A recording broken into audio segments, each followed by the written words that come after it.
안녕하십니까. 성경의 예언을 통해서 현재의 시사를 들여다보는 시사와 예언의 강영은입니다. 안녕하십니까. 현재 시사를 보면서 성경의 예언을 풀어보는 시사와 예언의 정광익입니다. 네, 요즘 전 세계를 공포에 몰아넣는 뉴스가 있죠. 바로 중국 우한을 중심으로 해서 발생한 신종 코로나 바이러스 감염, 일명 우한 폐렴에 관한 뉴스입니다. 중국 지도부는 신종 코로나 바이러스 감염인 이 우한 폐렴의 확산을 막기 위해서 전면에 나섰지만은 확진자와 사망자가 급증하면서 걷잡을 수 없이 퍼지고 있습니다. 이번 시사와 예언 시간에는 우한 폐렴과 관련된 여러 이슈들을 다뤄봅니다. 이 우한 폐렴이 공포로 다가오는 이유는 이것이 변이를 아주 잘하는 신종 코로나 바이러스로 인한 감염이기 때문에 그렇습니다. 또한 이 신종 바이러스에 대한 백신이나 뚜렷한 치료약이 아직 개발되어 있지 않기 때문에 그렇습니다. 네, 특히 이 발병지인 우한을 포함한 이 후베이 전체가 여전히 초비상 상태입니다. 벌써 한국을 비롯해서 태국이나 미국, 일본, 또 독일, 싱가포르, 또 호주, 말레이시아 등 이렇게 세계적으로 이 우한 폐렴의 감염자가 퍼진 상태인데요. 그러는 중에서 이 우한 폐렴이 이렇게 급속도로 확산하면은 4월과 5월에 이 절정기가 될 수 있어서 수십만 명의 우한 폐렴에 걸리는 사람들이 나올 수 있다는 이런 최악의 시나리오가 주목을 끌고 있습니다. 네, 2일 홍콩 사우스 차이나 모닝 포스트 명보 등에 따르면은 홍콩 대학의 의학원 가브리엘 렁 원장이 이끄는 연구팀이 추산한 결과 우한 내에서만 지난달 1월 25일까지 7만 5천여 명의 신종 코로나 감염자가 발생했다는 추론입니다. 렁 원장은 전파력이 만약에 약해지지 않는다면 이 신종 코로나 확산은 4월 정도에 절정을 이룰 것이라고 전망이 된다고 발표를 했는데요. 충칭이나 베이징 등의 대도시에서 1주나 2주 간격으로 대유행할 가능성이 있다고 경고했습니다. 또 대대적인 공공위생 방역 조치가 없으면은 글로벌 대유행이 발생할 가능성도 있다면서 이에 대해서 대비해야 한다고 경고하고 있습니다. 네, 그렇다면은 이 우한 폐렴의 발생 원인은 무엇일까요? 이 우한 폐렴을 촉발한 신종 코로나 바이러스가 박쥐를 먹은 중국산 뱀 때문이라는 그런 보도가 있습니다. 대만의 CNA 통신과 미국의 CNN 통신 등은 이 치명적인 호흡기 질환을 촉발시킨 것은 중국의 크레이트 또 코브라 뱀으로 보인다고 보도했습니다. 이는 최근 폐렴의 진원지인 중국 우한의 화난 수산 도매시장에서 팔린 야생 동물에서 바이러스가 촉발됐을 가능성에 힘을 실어주고 있습니다. 이 수산시장에는 가공된 고기, 또 가금류, 당나귀나 양, 돼지, 낙타, 여우, 오소리, 대나무쥐, 또 고슴도치, 파충류 등의 이 살아있는 야생동물들을 판매하고 있습니다. 근데 뱀은 야생에서 박쥐를 사냥하는 경우가 많기 때문에 이 수산시장에서 식재료로 뱀이 팔려나가면서 사람들에게 전염됐을 가능성이 제기되고 있습니다. 네, 그 외에 중국 정부에서는 공식적으로 발표되지는 않은 상황이지만은 인터넷에서는 중국 내 생화학 무기 개발 시설에서 이 유출된 바이러스가 이번 전염병의 진짜 원흉이라는 음모론이 확산되고 있습니다. 진위 여부를 확인할 수는 없는 가운데 미국 워싱턴 포스트가 최근 세균전 전문가와 인터뷰를 통해서 중국이 생화학무기 개발을 진행하고 있다면서 우한 폐렴의 발생과 생화학 연구소 운영이 연관성이 있다라는 보도를 내놓아서 이러한 음모론에 힘을 실어주고 있습니다. 워싱턴 포스트에 따르면은 이스라엘의 전 군정보관 데니 쇼암이라는 사람이 현재 우한에 두 곳의 생화학 실험실이 운영 중이고 우한 폐렴을 촉발시킨 바이러스도 이곳에서 유래됐을 가능성이 있다고 밝혔습니다. 네, 또한 미국 화교 매체인 신탁론도 우한에 소재한 우한 국가생물안전실험실 P4에서 치명적인 세균 연구가 진행되고 있다고 전하면서 해당 연구소가 이번 우한 폐렴과 관련이 있다는 의혹을 제기했습니다.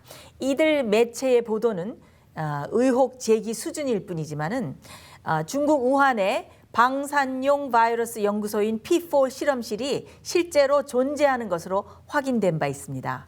그리고 이 바이러스가 우한에 있던 세균 실험실에서 유출된 중국 공산당이 개발 중인 생화학 무기라는 주장은 벌써 여러 군데에서 제기되고 있습니다. 그런데 이번 사태 중에서 주목해 보아야 할 사실은 이 병으로 인해 발생되는 사회적인 문제라는 것입니다. 현재 신종 코로나 발병 근원지 우한과 인접해 있고 우한 다음으로 신종 코로나 확산이 심각한 황강시라는 곳에서는 긴급 통지를 발표했는데요. 황강 내 모든 가구는 이틀에 한 번씩 오직 한 명만 외출해서 생필품 등을 구매해 올 수 있다고 발표했습니다. 그러나 병이 나서 병원에 가는 사람, 또 방역 작업을 하는 요원들이나 상점이나 약국에서 근무하는 판매원 등은 예외한다고 밝혔습니다. 만일 이를 어기고 함부로 돌아다니는 사람은 공안기관이 체포해서 엄중하게 처벌할 방침이라고 밝혔습니다. 이미 황강시 곳곳에는 검문소가 설치되어서 시내로 돌아다니는 사람이나 차량이 통행증을 소지했는지 검사하고 있습니다. 한 황강 시민은 외출을 했더니 검문소에서 체온을 재고 외출 사유를 물은 후에 전화번호를 기록했다고 전하고 있습니다. 이렇게 전면적인 외출 금지령이 내려진 것은 중국 내에서 이번이 처음입니다. 네, 현재 중국 각지에서 이 신종 코로나 바이러스에 감염된 환자가 유입되지 않을까 하는 우려 때문에 중국에 있는 주민들이 자발적으로 도로나 마을 입구를 봉쇄하는 그런 극단적인 행보도 늘고 있다고 합니다. 심지어 일부 지방의 주민들은 다 무장을 하고 그다음에 외부인들의 진입을 철저하게 통제하는 것으로 알려지고 있습니다. 베이징 인근 허베이성의 스좌장과 정딩현 등에서는 우한 출신의 사람들을 색출하는 그런 인민 재판도 공공연하게 진행되고 있다고 하는데, 이런 가운데서 중국의 여러 지방에 있는 중국 정부가 신종 코로나 바이러스 확산을 막는다고 하면서 진원지인 우한에서 온 사람들을 색출해내고 있다고 합니다. 그래서 당국에 등록 조치를 하지 않은 우한인들을 찾아내서 신고하는 사람에게는 현상금을 지급하기도 했습니다. 중국 현지 매체들에 따르면 허베이성의 스좌장시의 징징쾅구는 우한에서 돌아온 사람 중에서 미등록자를 신고한 사람에게 2,000위안을 상금으로 지급하고 있다고 합니다. 또 허베이성 정딩현도 우한에서 돌아온 미등록자를 신고하면 1,000위안을 지급하는 그런 상황입니다. 정말 심각한 현상이 아닐 수가 없습니다. 네, 이렇게 현상금이 붙은 우한인들을 색출하기 위해서 혈안이 돼 있다고 하는데, 여러분, 현대 사회에서 이런 통제와 강제력이 존재할 수 있다는 사실이 참 놀랍지 않습니까? 사실 우리가 관심을 가지고 있지 않아서 그렇지 이런 통제 법령은 미국에도 존재합니다. 2011년 12월 31일 오바마 대통령이 계엄법에 해당하는 NDAA라는 법안을 통과시켰습니다. 이 법령은 FEMA가 언제든지 가동될 수 있는 법적 근거를 마련하는 것인데요. 이 FEMA라는 것은 미국의 연방재난긴급관리청을 가리킵니다. 이 FEMA는 비상시 시민 대피와 구조를 전담하는데, FEMA군에 있어서 비상시가 되면은 모든 것을 컨트롤하고 소유하게 되어 있습니다.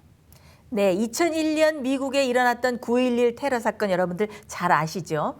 그 9.11 테러 사건은 몇 가지의 비상시법을 만드는 계기가 되었습니다. 미국의 국토안보부는 미국을 겨냥한 국내외의 테러 공격을 예방하고 또 국민 보호에 관한 그런 임무 수행을 하기 위해서 22개의 부처를 운영하고 있는데, 그중에 들어있는 것이 이 연방재난긴급관리청, 곧 FEMA입니다.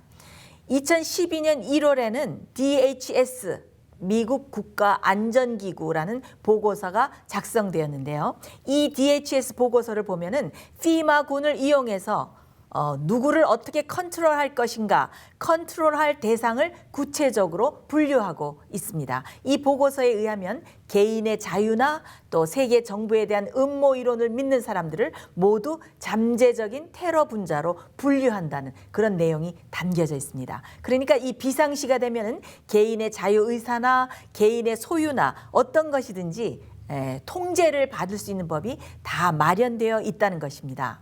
그렇습니다. 이 DHS 보고서에는 잠재적인 테러 분자로 분류한 사람들이 나오는데 몇 가지 예를 살펴보면은 보편적이고 국제적인 신조를 반대하는 극단적인 국가주의자들, 또 안티글로벌이라고 해가지고 세계화에 반대하는 사람들, 또 개인의 자유를 존중하는 사람들, 또 사회에 엄격한 종교적 교리나 법들을 강요하는 사람들, 소위 말하면은 성경적인 근본주의자들을 얘기하고 있습니다. 또 안티 캐톨릭이라고 해가지고 가톨릭을 반대하는 사람들 등이 테러 분자로 분류되어 있습니다. 놀랍지 않습니까? 이런 사람들을 잠재적인 테러리스트로 분류했다가 기회가 주어지면은 피마 수용소에 가두고 컨트롤을 하겠다는 말입니다. 네, 이번에 이 우한 폐렴, 코로나 바이러스 감염에 따라서 발생하는 이 사회의 전반적인 분위기를 보면서 우리 그리스도인들은 무엇을 생각해야 할까요?